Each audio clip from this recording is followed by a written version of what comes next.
Bienvenue à La Plume et l'Épée, le balado qui vous fait découvrir la littérature québécoise fantasy et historique.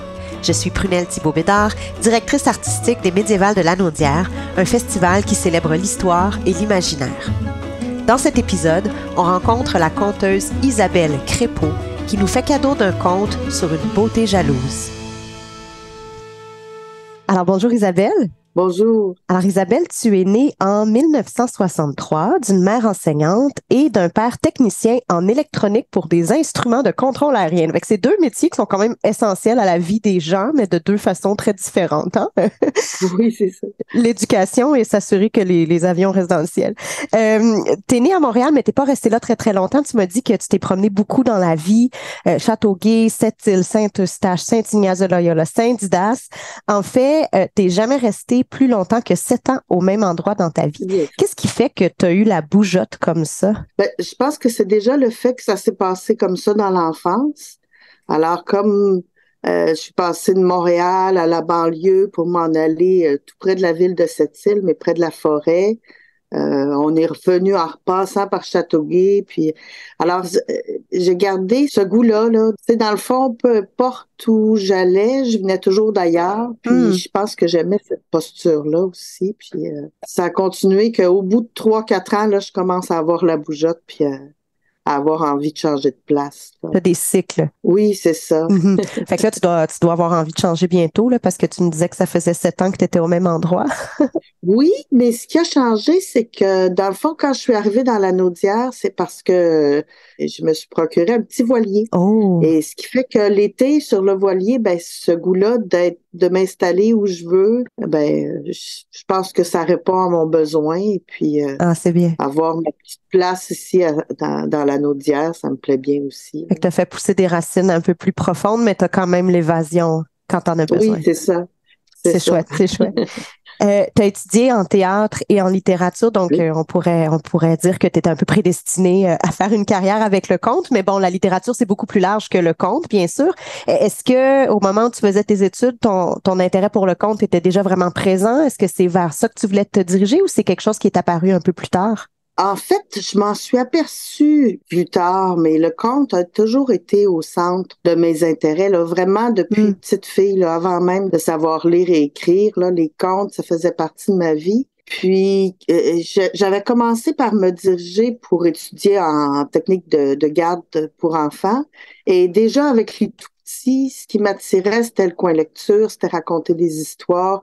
Et puis, il venait à moi pour ce côté-là. Puis, naturellement, quand je suis arrivée en études littéraires, je suis entrée par la porte de la littérature jeunesse. Après ça, j'ai fait un bac par cumul de certificats en rajoutant la création littéraire à ça. Mais mes travaux, mes intérêts étaient toujours autour du conte. OK. Sans savoir vraiment que ça se pouvait être conteuse au Québec. OK. Bon, ben justement, tu dis être conteuse au Québec, puis moi, je suis très, très curieuse parce que il y a quelque chose de très mystérieux pour moi avec le conte. Je sais que c'est fortement lié à la tradition orale, mais on dirait que pour moi, tu sais, quand on dit tradition orale, j'ai l'impression que c'est quelque chose qui appartient au passé. Tu sais, qu'il y a comme, dans ma tête, c'est comme si on fait plus ça, transmettre des choses par tradition orale de nos jours. Mais donc, est-ce que, corrige-moi ou confirme-moi, est-ce qu'il y a encore des histoires aujourd'hui qui vont se transmettre uniquement de façon orale? C'est beaucoup plus rare, en tout OK. cas au Québec ici, là. Je pense qu'il y a des traditions, il y a certains pays où ça se fait encore. Ici, je le sais qu'il y a quelques porteurs de traditions, là, c'est comme ça qu'on les appelle, qui ont hérité de leur répertoire, comme ça, soit de parents c'est souvent ça, là, un père ou une mère qui compte, mais c'est vraiment rare. Heureusement, il y en a plusieurs qui ont été collectés, là. Avec le temps, là. Mais la pure tradition orale, là, de détenir à la fois son répertoire et son savoir-faire de quelqu'un, disons que c'est rare dans le paysage du conte au Québec. C'est exceptionnel. OK, puis tu appelles ça des porteurs de tradition? C'est ça le terme que tu as utilisé? Oui. OK, fait que ça, c'est les quelques rares personnes qui seraient un peu le coffre au trésor dans lequel sont déposés des récits là, qu'on ne trouverait pas écrits nulle part. Oui, ben souvent, c'est des versions de contes dont on connaît aussi des versions écrites, Ouais. mais qui ont continué à circuler comme ça dans les mémoires de façon orale. Et quand tu regardes ça un peu, il y en a qui sont comme ça, qui ont été porteurs de récits et qui savaient pas, par exemple, que cette histoire-là, il existait une version chez les frères Grimm. Ouais. Moi, je me suis intéressée au cas ici dans la Naudière, il y a Adélard Lambert qui a été comme ça, qui a récupéré tous les contes que racontait sa mère, entre autres, qui venait de Yamachiche. Et puis, ce répertoire-là, lui, il l'a mis par écrit. Mais dans ces contes-là, on retrouve des contes qu'on retrouve un peu d'autres versions un peu partout dans le monde. Alors, c'est toujours intéressant de voir comment ça a pu circuler autrement, parce que c'est sûr que l'écrit vient figer une version de conte. C'est le principe des archétypes, si je me trompe pas, hein? Le fait que dans plusieurs récits un peu partout, dans différents territoires, on va avoir des espèces de thèmes qui vont Qui revenir. reviennent, oui, c'est ça. OK, OK. Donc, tu parlais d'un conte qui évolue, qui connaît plusieurs versions. Est-ce que dans le métier de conteur, l'aspect créatif doit être très important? On n'est pas juste un narrateur. On fait pas juste raconter quelque chose où tout est possible, j'imagine. Oui, ben, il y a vraiment un éventail très large de conteurs. Il y en a qui Ouais. sont plus contemporains dans leur approche. Il y en a qui font vraiment uniquement du conte de création. Moi, j'alterne un peu entre les deux. OK. Puis, je pense que ma formation en études littéraires m'a aussi, je me suis intéressée pendant ma formation, entre autres, à la psychanalyse des textes, tout ça. Alors, ça, c'est venu apporter ma façon d'interpréter les contes, puis de leur donner, dans le fond, parce que quand tu comptes, t'as beau raconter des histoires qui ont traversé une bonne partie de l'histoire de l'humanité, tu racontes toujours pour tes contemporains. Mm-hmm. Alors, il y a ce niveau-là qui fait que le conte va... Tu as des grandes figures, des personnages qui entrent, mais que tu vas filtrer à travers ton vécu à toi, à travers l'ambiance aussi, puis l'imaginaire de ceux qui t'écoutent. Mm-hmm. Alors, c'est pour ça que ça donne chaque fois, dans le fond, une version unique. Puis je pense, au fond, que c'est pour ça que le conte reste toujours contemporain, là, puis toujours d'actualité. Parce qu'il vient faire appel à quelque chose en nous là, qui est présent, qui est là, qui est notre vécu. Chaque public l'entend un peu différemment. Oui, tout à fait. Oui. Tu me parlais, tu as mentionné l'aspect psychanalytique de le volet des histoires. Est-ce que tu peux m'en parler un petit peu plus? De quelle façon ça vient un peu influencer la façon dont tu vas raconter les contes? Ou j'imagine que ça peut faire en sorte que tu vas t'intéresser davantage à un type de récit plus qu'à un autre? Oui, sûrement. Mais c'est beaucoup peut-être ma façon d'abord quand je choisis un conte, de voir ce qui fait appel au plus profond de moi, quel sens aussi il peut aller chercher tu parlais d'archétypes tantôt, là, mais c'est dans ce sens-là, dans le sens des symboles qui peuvent nous toucher, puis toucher à ce qu'il y a un peu d'universel et de commun entre les humains. Mais ça, souvent, ça se fait en allant voir au plus profond de soi, puis de quelque chose d'intime. Moi, je dis que le conte nous passe par le corps d'abord, puis il y a quelque chose là-dedans là, qui fait que c'est ça qui est pour moi l'aspect magique du conte. Là. Et peut-être pour ça que j'ai une prédilection aussi pour les contes merveilleux.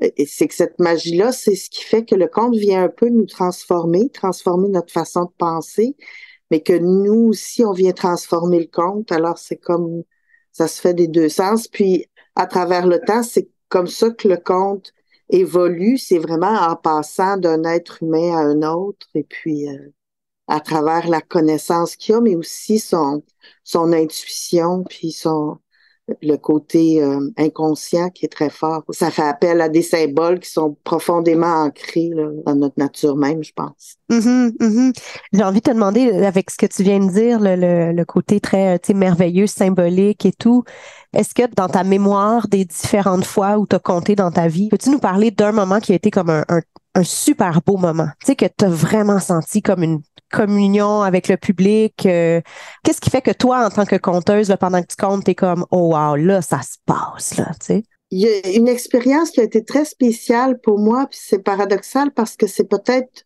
une des fois où je me suis sentie le moins écoutée. OK. Exactement. Il y avait au parc Émilie Gamelin à chaque année la nuit pour les itinérants et tout ça. Ouais. Et puis il y avait une amie, Isabelle Saint-Pierre, qui organisait des contes dans ce cadre-là. Et le micro pour compter était dans la tente où les gens venaient se chercher à manger, puis en même temps, on leur donnait des vêtements chauds. Et alors, la priorité qui était là de ceux qui entraient, c'était le manger, puis c'était de se trouver des vêtements chauds. Puis à travers ça, ben, ils entendaient les histoires qui étaient là. Alors, je sentais jamais comme quand tu as tout un public qui a que toi à écouter, tu sais. Mais il se produisait quelque chose d'un peu magique où j'avais vraiment l'impression que la voix auquel ils portaient pas nécessairement toute attention, ben, allait les chercher puis entrait quelque part. Et j'ai raconté une histoire, je me souviens, qui parlait de liberté. Et puis, il y en a qui tout à coup, parce qu'il y a dans cette histoire-là un petit oiseau qui demande faire ouvrir la porte de la cage. Et puis, il y en a qui répétaient ça tout à coup. Alors, oui, il y avait quelque chose de très, très touchant. Puis je pense que ça change. C'est venu changer ma manière de compter aussi. Parce que oui, le récit est important, le sens qu'on y donne, mais ce que je t'expliquais, le côté intuitif puis inconscient du conte, je pense que c'est là que j'en ai pris plus pleinement conscience aussi. Ah wow. Merci d'avoir partagé ça avec nous. On est super chanceux parce que aujourd'hui tu vas nous en faire un conte pour nous en direct. C'est d'ailleurs pour ceux et celles qui l'auraient manqué le conte que tu as fait à l'édition 2023 des Médiévales de la Naudière. Est-ce que tu pourrais nous le présenter juste un petit peu, nous mettre en contexte et pourquoi ce conte-là en particulier? Oui, ben c'est un conte, justement, tantôt je te parlais d'Adélard Lambert qui prenait ses histoires de sa mère. Alors, c'est un conte, justement, qui s'est développé ici, elle qui venait de la région des Yamachiches, puis qui racontait cette histoire-là, qui ressemble étrangement à l'histoire de Blanche-Neige, mais je pense que tu vas pouvoir entendre les différences qu'il y a et comment cette histoire-là a pu oralement se développer autrement, là. Puis avec ma petite touche personnelle aussi là-dedans. Super, bien, on t'écoute.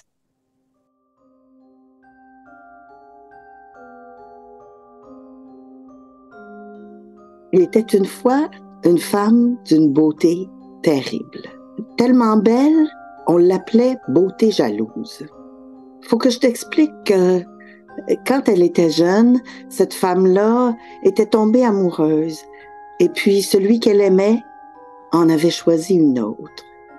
Et on raconte qu'au lendemain de leurs noces, on a retrouvé le jeune marié et son épousée morts, d'une mort mystérieuse.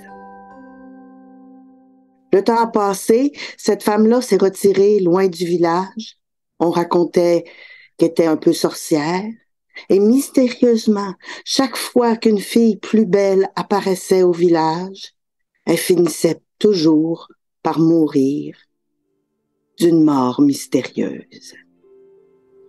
Un jour, dans ce petit village-là, est arrivée une nouvelle famille avec une petite fille, là, belle. On n'avait jamais vu une si belle petite fille dans le village. Vite, vite, la nouvelle s'est répandue d'une maison à l'autre de ce tout petit village. La petite fille, elle, était toute contente d'habiter dans ce coin-là, d'avoir juste derrière chez elle un petit bois à l'oreille duquel poussaient des fleurs et des petits fruits. Et tout de suite, elle a voulu découvrir ça un peu plus. Elle a demandé à sa mère, « Maman, est-ce que je peux aller me promener dans la forêt derrière la maison? » Et sa mère, au début, a refusé. Elle était bien inquiète de laisser sa si belle petite fille aller comme ça se promener. Mais on pouvait rien lui refuser à cette petite fille-là, là, avec les yeux qu'elle faisait quand elle demandait « Oh, s'il te plaît, ma belle maman d'amour. » Alors, avant de la laisser aller dans la forêt, sa mère lui a fait promettre de bien rester sur le sentier et de surtout, pas s'éloigner. Ben, la petite fille a promis, c'est bien sûr. Et puis, elle est allée, comme ça, le long du sentier, cueillir un peu des petites fraises qui étaient juste assez mûres, là. Et puis, elle en mettait 2 dans son panier, et puis elle en mangeait 3, et puis ça prend du temps, comme ça, remplir son panier. Et comme ça, en marchant, elle prenait celle qui était accessible du bord du sentier, puis bientôt, elle a vu des petites fleurs un peu plus loin. Elle s'était tiré le bras, elle en a attrapé quelques-unes, mais là-bas, il y en avait des encore plus belles. Elle avait juste 2, 3 pas à faire en dehors du sentier. Alors elle s'est éloignée comme ça, et de fleurs en fruits, en fleurs, en remplissant son panier, elle s'est éloignée de plus en plus jusqu'à ce qu'il commence à faire sombre, puis nuit.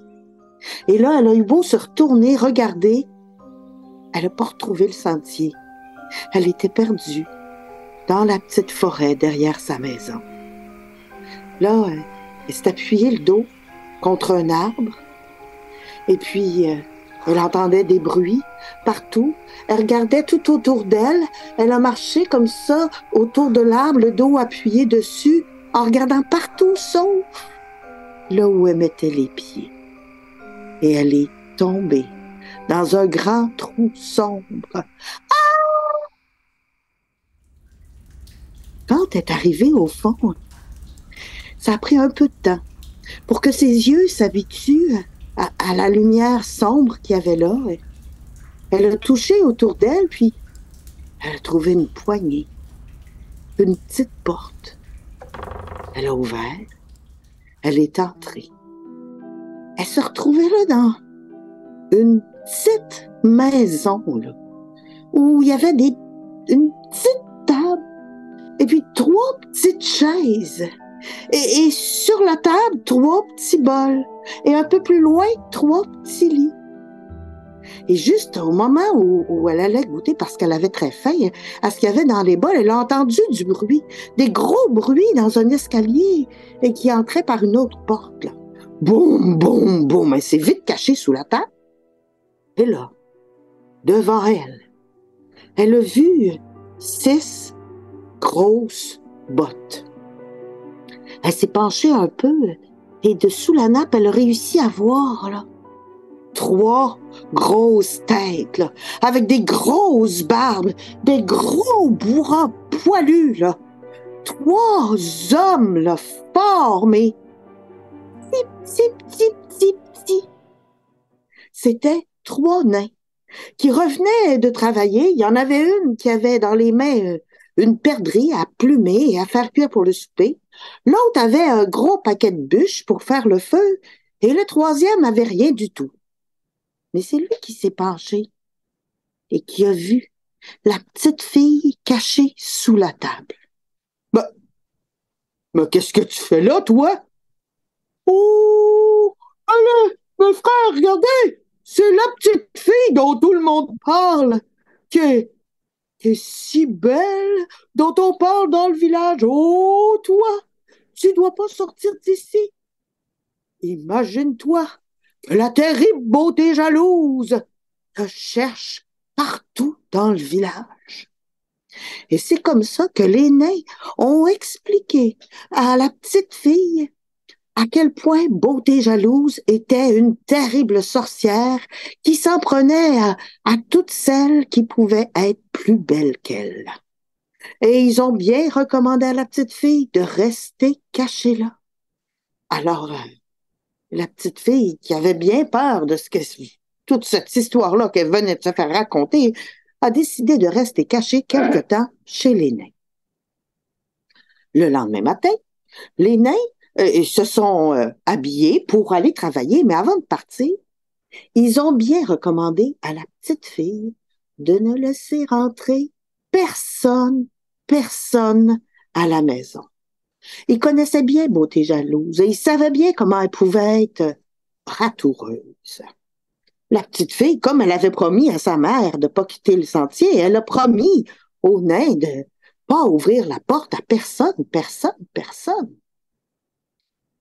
Il faut que je te dise que pendant tout ce temps-là, Beauté jalouse, elle, dans sa petite maison, elle avait été très malade. Une grosse grippe, là. Et puis, elle était restée couchée comme ça pendant 15 jours et 15 nuits. Et au bout de 15 jours et 15 nuits, elle commençait à aller mieux.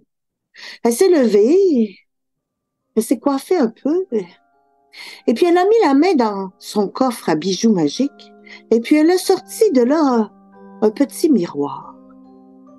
Et pour voir si rien n'avait souffert de cette longue maladie, elle s'est adressée à son miroir et lui a demandé: Miroir, miroir, dis-moi donc, y a-t-il près d'ici quelqu'un qui soit aussi joli que moi? Et le miroir lui a répondu: Oh, beauté jalouse, tu es très belle, mais il y a maintenant, tout près d'ici, une petite fille 10 fois plus jolie que toi. En entendant ça, Beauté jalouse est entrée dans une grande colère. Elle s'est mise à la recherche de cette petite fille-là partout dans le village. Et elle a fini par entendre la rumeur qui disait que c'était la dernière maison tout au bout de la rue. Elle a frappé là, mais c'était juste au moment où la petite fille venait de quitter pour aller cueillir les fruits et les fleurs dans la forêt. Alors le lendemain, Beauté jalouse a repris son miroir. Et cette fois-ci, elle l'a interrogé, mais en voulant savoir vraiment où elle pouvait trouver ça. Miroir, miroir, dis-moi donc, y a-t-il près d'ici quelqu'un qui soit plus joli que moi? Oh oui, Beauté jalouse, il y a tout près d'ici une petite fille, 10 fois, non, 100 fois plus jolie que toi, chez les nains. Oh, Beauté jalouse savait maintenant où trouver la belle enfant. Alors elle a mis la main dans le fond de son coffre. Puis elle s'est déguisée en vieille femme et est descendue comme ça jusqu'au centre de la terre, jusqu'à la porte de la maison des 3 nains. Elle a frappé à la porte. Les 3 nains venaient de partir pour aller travailler. La petite fille était là toute seule, mais elle se rappelait bien avoir promis d'ouvrir la porte à personne. Petite fille, ouvre-moi la porte, j'ai quelque chose pour toi. Oh, je ne peux pas, j'ai promis aux 3 nains de n'ouvrir la porte à personne, personne. Oh, s'il te plaît, je veux juste te faire un cadeau. J'ai entendu dire que c'était toi, la plus belle de toutes les petites filles. Regarde ce que j'ai pour toi. Une jolie bague que je veux mettre à ton doigt. Oh, mais j'ai vraiment promis. Je peux pas ouvrir la porte. Oh, mais regarde là. Il y a un carreau brisé à la fenêtre. Si tu fais juste approcher ta main, je pourrais glisser l'anneau à ton doigt. D'accord. Et la petite fille qui veut voir cette belle bague-là, hein, elle se dit que c'est pas désobéir au nain, de juste mettre la main comme ça à la fenêtre. Elle approche sa main et Beauté jalouse glisse un anneau à son doigt.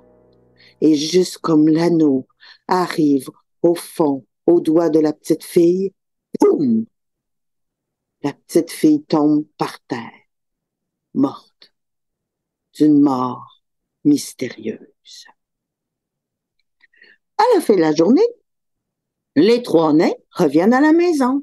en sifflant, en chantant. Et ils ont bien hâte de voir ce que la petite fille a pu leur préparer pour le souper. Ils descendent l'escalier et ils trouvent la petite fille là, par terre, morte, d'une mort mystérieuse. Alors, ils essayent de la réveiller, ils la regardent de tout bord, tout côté, et là, il y en a un qui remarque l'anneau à son doigt, qui n'était pas là la veille. Alors, il saisit de l'anneau, il jette dans le feu, et au moment où l'anneau brûle, la petite fille se réveille. Aïe, aïe, aïe! Oh là là! Je ne sais pas ce qui m'est arrivé, moi. Je dois être fatiguée et je me suis comme endormie. Les nains se méfient un peu. Même si la petite fille se souvient de rien, ils se doutent qu'il est arrivé quelque chose. Alors le lendemain, ils font promettre 2 fois à la petite fille de n'ouvrir la porte à personne. Mais oui, c'est promis, promis. Ce matin-là, quand Beauté jalouse prend son miroir, elle est bien sûre de la réponse qu'elle va avoir. Miroir, miroir, dis-moi cette fois, y a-t-il ici plus joli que moi? Oh, Beauté jalouse, il y a toujours, tout près d'ici, chez les nains, une petite fille, 10 fois, 100 fois, 1000 fois plus jolie que toi. Beauté jalouse, évidemment, se retourne dans une colère épouvantable, replonge la main dans le coffre à bijoux et retourne bien cachée à la maison des nains qui viennent de repartir travailler. Elle frappe à la porte. Petite fille, ouvre-moi la porte. J'ai un beau cadeau pour toi. Avec ce cadeau-là, tu seras la plus belle de toutes. Oh, mais j'ai promis de n'ouvrir la porte à personne. Oh, quel dommage. Oh, mais si tu pouvais approcher ta tête tout près de ce carreau cassé ici, peut-être que je pourrais t'offrir mon cadeau quand même. Évidemment, la petite fille se méfie pas, elle approche encore sa tête du carreau et la sorcière Beauté jalouse passe à son cou un collier et juste comme elle referme le fermoir, clic, boum! La petite fille tombe par terre, morte d'une mort mystérieuse. Les 3 nains reviennent du travail, sont bien désolés de voir encore la petite fille morte par terre, la revirent de tout bord, tout côté, regardent dans tous les doigts, dans tous les orteils, ils trouvent rien, mais là, ils voient à son cou le collier, détache le collier, le jette au feu. Oh! La petite fille se réveille encore. Oh, voyons, qu'est-ce qui m'arrive ces jours-ci? On dirait que je me suis encore endormie. Les nains lui font promettre de vraiment se méfier et de ne jamais ouvrir la porte à personne qui viendrait pendant leur absence. Évidemment, Beauté jalouse, le lendemain, plus sûre que jamais, reprend son miroir. Miroir, tout près d'ici, y a-t-il plus joli? Oh que oui, tout près d'ici chez les nains, une petite fille, 10 fois, 100 fois, 1000 fois, 10 000 fois plus jolie que toi. La sorcière Beauté jalouse entre dans une colère vraiment terrible. Et cette fois, elle met pas la main à son coffre à bijoux. Cette fois, elle sort dehors, va à son pommier, choisit la plus belle, la plus rouge, la plus ronde, la plus appétissante des pommes de son pommier. Et puis, elle trempe la pomme dans un poison empoisonné. Et puis, elle prend une autre petite pomme, verte, terne, défraîchie, qu'elle trempe pas dans le poison. Et elle s'en va avec ses 2 pommes comme ça, chez les nains. Elle frappe à la porte. Petite fille, regarde ce que j'ai pour toi. Je t'ai apporté en cadeau la plus belle pomme de mon pommier. Une pomme à ton image, toute belle, toute ronde, toute appétissante. La petite fille regarde par la fenêtre. Elle voit la pomme qui a l'air bien bonne. Mais elle a promis au nain. Et puis, elle sait que ça fait 2 fois là, qu'elle s'endort bizarrement. Alors, elle veut surtout pas ouvrir la porte. Non, j'ai promis. Oh, quel dommage. Oh, écoute, je vais la laisser juste là, à côté de la porte. Et moi, je m'en vais. Attends que je sois bien loin et tu pourras la prendre. La petite fille regarde la vieille femme s'éloigner et elle voit qu'elle mange une pomme verte de son côté. Alors elle se méfie pas. Elle ouvre la porte, elle ramasse la pomme et quand elle sent cette pomme-là, si rouge, si ronde, si belle, elle peut pas s'empêcher d'en prendre une croquée aussitôt.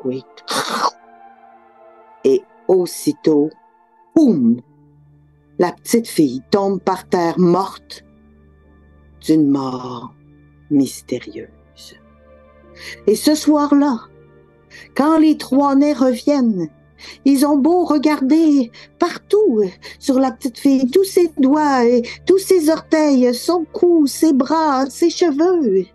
Ils trouvent pas de bijoux à enlever. Alors ils se mettent à pleurer. Elle est bien morte cette fois. Il n'y a plus rien à faire. Oh, comment est-ce qu'on va expliquer ça à son père? Oh, et à sa mère. Oh là là. Mais on n'a pas le choix. Et c'est comme ça que les 3 nains ont fabriqué un petit cercueil pour la petite fille. Et ils l'ont placé à l'intérieur. Et là, ils se sont dit, ouais, ben là, il faut aller la porter à ses parents et leur expliquer tout ce qui est arrivé. Et c'est comme ça que les 3 petits nains tirent le cercueil pour le sortir comme ça de leur maison au fond de la terre. Et puis, ils tirent et ils poussent, et à 3, c'est plutôt bancal, le cercueil jusqu'au bord du chemin. Et ils attendent de voir passer un homme avec une charrette. Ils lui disent, « Homme, bonhomme, veux-tu nous aider à apporter le cercueil de la petite fille chez ses parents, à l'autre bout du village? » L'homme les fait monter. Mais je peux te dire que dans ce temps-là, les chemins étaient pas plus beaux que maintenant. Et puis une bosse, puis un trou, puis une bosse, puis un autre trou. Et finalement, ils finissent comme ça, qu'à un, par se rendre jusqu'à la porte de la maison de la petite fille.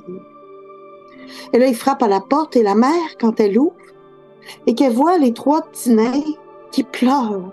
Et qui pleurent, là. Et qui pleurent tellement qu'ils sont pas capables d'y expliquer. Elle entend juste les mots. « Votre petite fille, si ma petite fille montée jalouse, mystérieuse. Oh. » Elle se met à pleurer, elle aussi.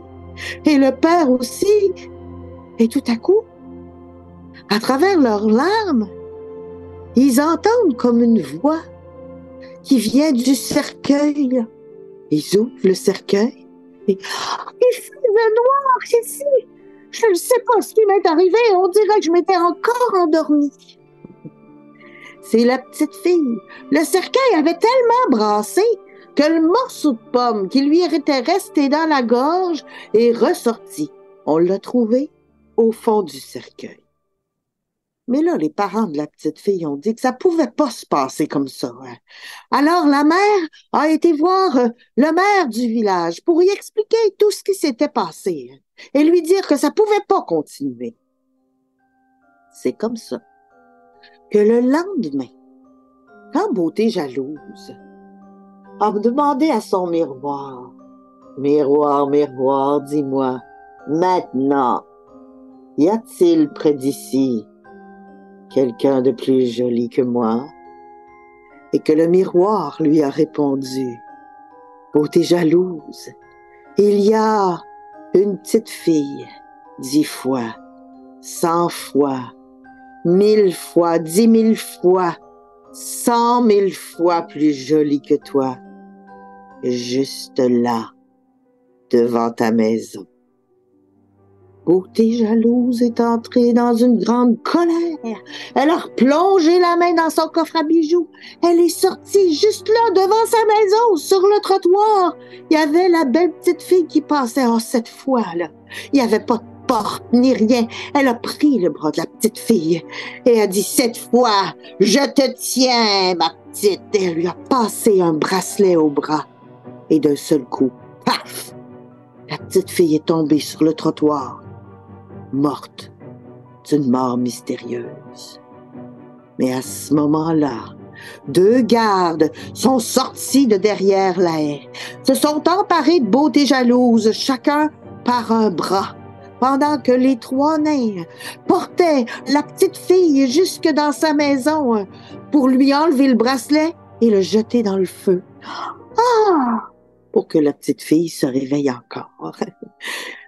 On a emmené beauté jalouse en prison. Et puis on lui a donné le choix entre disparaître et ne plus jamais revenir au village ou être accrochée au centre de la place dans une cage de fer. Elle a déguerpi très très vite. Et on raconte que ce soir-là, sa maison s'est enflammée d'un seul coup et qu'on a vu monter dans les airs des bijoux maléfiques de toutes les couleurs illuminés comme un feu d'artifice. On dit que la petite fille a grandi et qu'elle a appris depuis à plus se perdre en forêt. Et qu'un jour, c'est au bras de son fiancé qu'elle est revenue voir les nains pour leur apporter en cadeau une grande porte de pierre pour leur rappeler la belle amitié qui l'avait sauvée. Voilà, c'était l'histoire de Beauté jalouse et du miroir magique.